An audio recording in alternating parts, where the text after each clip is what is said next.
What's up for January? Getting close to the sun, some easy outer planet spotting, and a chance to catch quick-moving Mercury.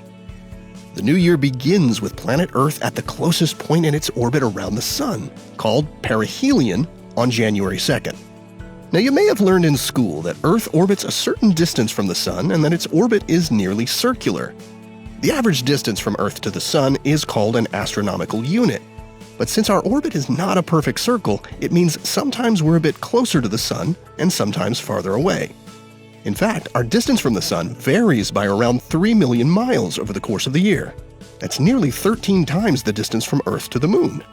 At perihelion, Earth will be around 91.5 million miles from our local star. And when we're at the farthest point, it's called aphelion. That happens this year on July 5th, when we'll be around 94.5 million miles away. If you have access to binoculars or a telescope, then you might want to haul them out on January 20th, which offers an easy opportunity to view the planet Uranus.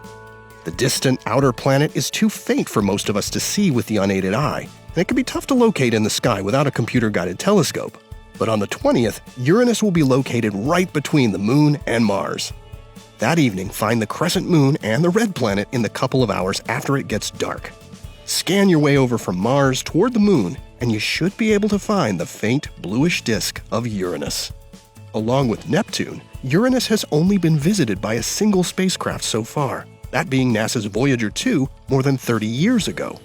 And as more recent telescope views have revealed the active atmosphere beneath its hazy blue exterior, scientists are eager to one day return for a closer look. The last 2 weeks of January offer opportunities to catch a glimpse of the fast-moving planet Mercury. Look for the innermost planet of our solar system just after sunset, beginning mid-month.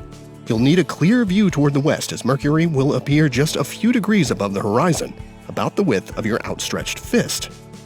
This little planet orbits much closer to the sun than Earth, meaning it also goes around the sun much faster, completing its year in about a quarter of the time it takes Earth to go around once.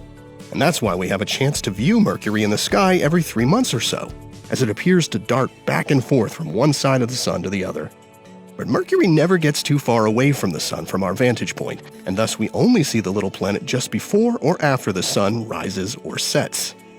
Last visited by NASA's Messenger spacecraft, which ended its mission in 2015, Mercury is slated to see a new visitor in orbit in 2025, when the joint European and Japanese mission, Bepi-Colombo, arrives there. Here are the phases of the Moon for January. You can catch up on all of NASA's missions to explore the solar system and beyond at nasa.gov. I'm Preston Dykes from NASA's Jet Propulsion Laboratory, and that's what's up for this month.